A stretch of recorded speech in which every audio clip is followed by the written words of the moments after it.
বেড়াতে গিয়ে গাড়ি নষ্ট হয়ে ডাকাতের কবলে পড়তে চলেছে নতুন কমলিনী সহ সবাই। হ্যাঁ বন্ধুরা, এমনটাই দেখা যাবে। তো এই সম্পূর্ণ জানতে ভিডিওটিতে লাইক দিয়ে চ্যানেলটি সাবস্ক্রাইব করে দেখতে থাকুন। গল্পের শুরুতে দেখা যাবে বুবলাই মিঠিলকে বলে, মিঠিল, এরকম করার কথা বলতে আছে কি বলছিস তুই? আর বাবিল, তোকেও বলি, তুই কি রে, তুই বুঝতে পারছিস না? তুই গেলে মিঠিলের একটু ভালো লাগতো। আর তোর এমন কি কাজ, তুই যেতে পারছিস না? কেন যেতে পারছিস না? তখন তো এই কথা শুনে বাবিল চমকে যায়। তখন বুবলাই বলে, তুই মেয়েটার ভালো মন্দও দেখবি না? মেয়েটার যে তোর ওপর রাগ হয়েছে সেটাও তো তোকে বুঝতে হবে, তাই না? তখন বাবিল এ কথা শুনে বলে, আশ্চর্য তো বদ্দ ভাই, তোমাদের ভালো লাগলে কি হবে, মিঠিলের ভালো লাগলে কি হবে? আমার তো ভালো লাগছে না যেতে, আমার ইচ্ছে করছে না, আমার ইচ্ছে দিয়ে আমার কাছে বড়।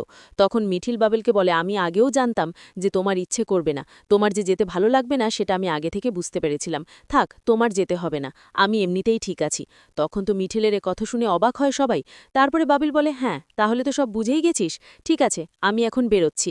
এই বলে বাবিল সেখান থেকে বেরিয়ে চলে যায়, যা দেখে কষ্ট পায় সবাই। তখনই মিঠিল পরিবেশটাকে ঠান্ডা করার জন্য বলে, আচ্ছা আমরা যে যাব তা কিষাণু কোথায়, ওই তো এখনো আসলো না। তখন ঐন্দ্রী বলে, হ্যাঁ তাই তো, কিষাণু কোথায়? ঠিক তখনই কিষাণু চলে আসে আর এসে বলে, এই তো আমি চলে এসেছি। তখন কৃষ্ণ এসে মিঠির দিকে তাকিয়ে এক লাইন গান গায়, যা শুনে মিঠি প্রচণ্ডভাবে রেগে যায়। তারপরে মিঠিল বলে, কি ব্যাপার কিষাণু, বধূ হয়ে কাকে দেখে গান গাইছো, ওই বধূহেরটাকে? তখন কিষাণু বলে, না এক লাইন গান মনে পড়ে গেল। তখন মিঠিল বলে, মিঠি দেখ কিষাণু গান গাইছে। তখন মিঠি বলে, অসভ্য একটা।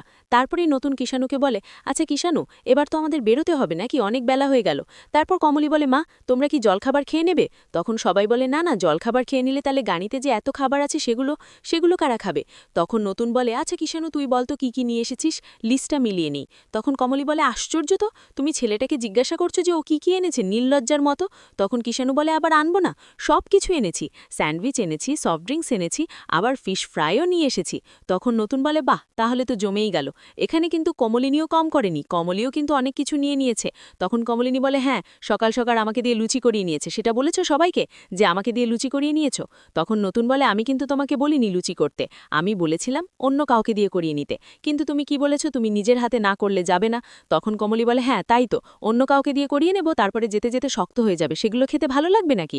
তাই আমি লুচি আর সাদা আলু তরকারি করে নিয়েছি, সেটাই সবাই খেতে পারবো, আর মিষ্টিও নিয়ে নিয়েছি।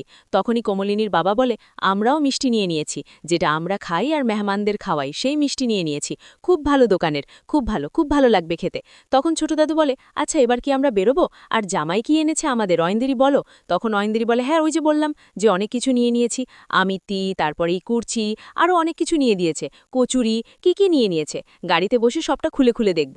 তখন নতুন বলে, তাহলে তো হয়েই গেল, আর কিছু নয়, আর কোনো ব্যাপারই নেই, এবার শুধু খাওয়া দাওয়া জমবে। তাহলে কি কোন গাড়িতে যাবে? তখন নতুন বলে, মিঠি বলে, আমি তো কিষানের সঙ্গে যাব না।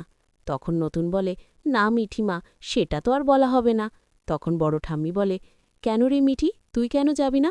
এমনও তো হতে পারে তো যাওয়ার আগে রাগ হচ্ছে, আর যাওয়ার পরে তোর ভালোও লাগতে পারে। তখন মিঠির পিছনে জাগতে থাকে সবাই। তখন ছোট ঠাম্মি বলে, হ্যাঁ হ্যাঁ মিঠি, যা যা, খুব ভালো লাগবে, আমি জানি তো, এখন তো রাগ হচ্ছে ঠিক আছে, কিন্তু পরে কিন্তু খুব ভালো লাগবে, এটা আমি বলতে পারি। তখন কিষাণও বলে, ধুর, আমার প্ল্যানটাই মাটি হয়ে গেল। তখন সবাই বলে, মানে, তখন কিষাণও বলে, হ্যাঁ ভেবেছিলাম নিজের মতো করে যাব। ওদিকে ছোট ঠাম্মি বলে, হ্যাঁ মিঠি, খুব ভালো লাগবে, বুঝতে পেরেছিস, দেখবি তোর যাওয়ার সময় এতটাই ভালো লাগবে যে রাস্তার কথা মনেই থাকবে না। তখন কিষাণও আবার ইচ্ছে করে মিঠির পিছনে লাগতে থাকে আর বলে, আমার না সারাটা রাস্তায় একদম মাটি হয়ে যাবে, ভালো পার্টনার না হলে কি হয়? তখন তো মিঠি বলে, এই আমার পিছনে লাগা হচ্ছে, আমি একদম যাব না, আমি বললাম তো। তখন কিষাণও বলে, না গেলে আর কি, না গেলে তো আর কিছু করার নেই। তখন মিঠিল বলে, আচ্ছা কিষাণু, তুমি কিন্তু বড্ড ফাজিল হয়েছ, তুমি কিন্তু শুধু শুধু মিঠির পিছনে লাগছ, এই জন্যই না মিঠি তোমার উপর রেগে যায়, বুঝতে পেরেছ? তারপরই বুবলাই বলে, হ্যাঁ রে মিঠি, রাগ করছিস কেন, তাতে যেতে তো হবেই তো আমাদের, আর তুই না গেলে কি করে হবে?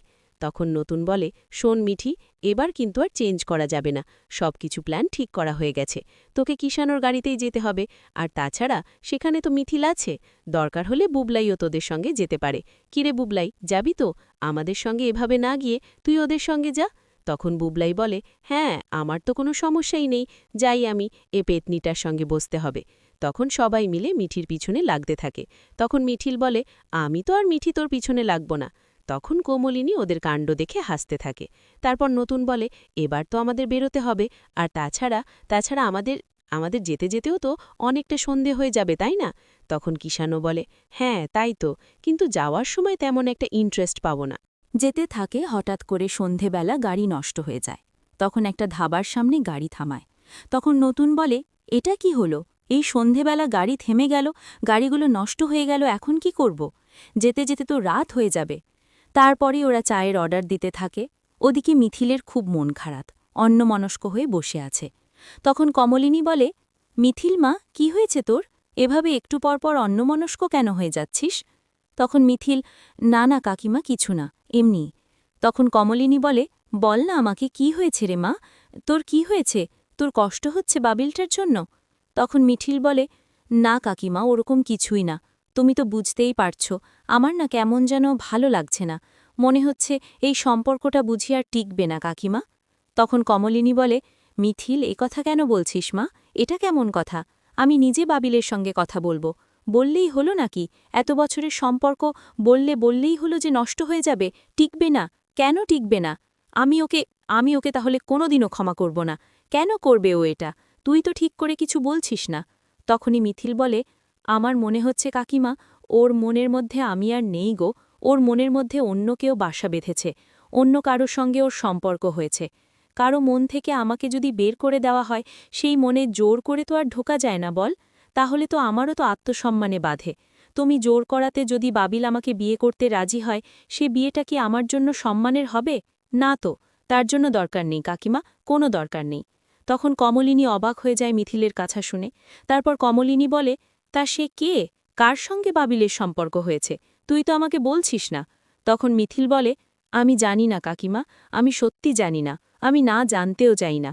তবে আমার মনে হচ্ছে যে আমাদের সম্পর্কটা বুঝি এখানেই শেষ হয়ে গেল। এবার আর এই সম্পর্কটাকে টানার কোনো প্রশ্নই আসবে না। তখন কমলিনী বলে, না মিথিল মা, এ কথা একদম বলবি না, এ কথা বলতে নেই মা।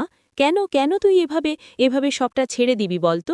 কে কে কার সঙ্গে সম্পর্ক হয়েছে বাবিলের? কার সঙ্গে? তখন মিথিল বলে, কেউ একজনের সঙ্গে তো হয়েছে, তবে আর সবথেকে ভালো হতো কি জানো, বাবিল যদি আমাকে সরাসরি সবটা বলে দিত, তাহলে না আমার এত খারাপ লাগতো না। আমি সবার সঙ্গে আনন্দ করে কাটিয়ে দিতে চাইছি তো কাকিমা, আমি ভালো থাকতে চাইছি। এই যে তোমাদের সঙ্গে ঘুরতে চলে আসলাম, কিন্তু সারাক্ষণ না ওই কথাগুলোই কেন যেন আমার কানে বাজছে। আমার ওর ব্যবহারগুলো সবকিছু চোখের সামনে ভাসছে। আমি কিছুতেই শান্তি পাচ্ছি না কাকিমা, আমার ভালো লাগছে না। তখনই কমলিনী বলে, তুই চিন্তা করিস না মা, এখান থেকে ঘুরে যাই, তারপরে আমি নিজে বাবিলের সঙ্গে কথা বলবো। তখন মিথিল বলে, না কাকিমা, দরকার নেই। আমি চাই না বাবিলের সঙ্গে এই নিয়ে কেউ কথা বলুক। বাবিল যেরকমভাবে থাকতে চায় থাকুক না ও, আমি ওকে বাধা দেব না। ও শুধু আমাকে একবার বললেই পারত যে আমাকে ও এখন আর ভালোবাসে না, তাহলে না আমি সবটা এমনিতেই মেনে নিতাম। তখন কমলিনী বলে, আমি বাবিলকে কোনো দিনও ক্ষমা করব না যদি এমন হয়। তো বন্ধুরা,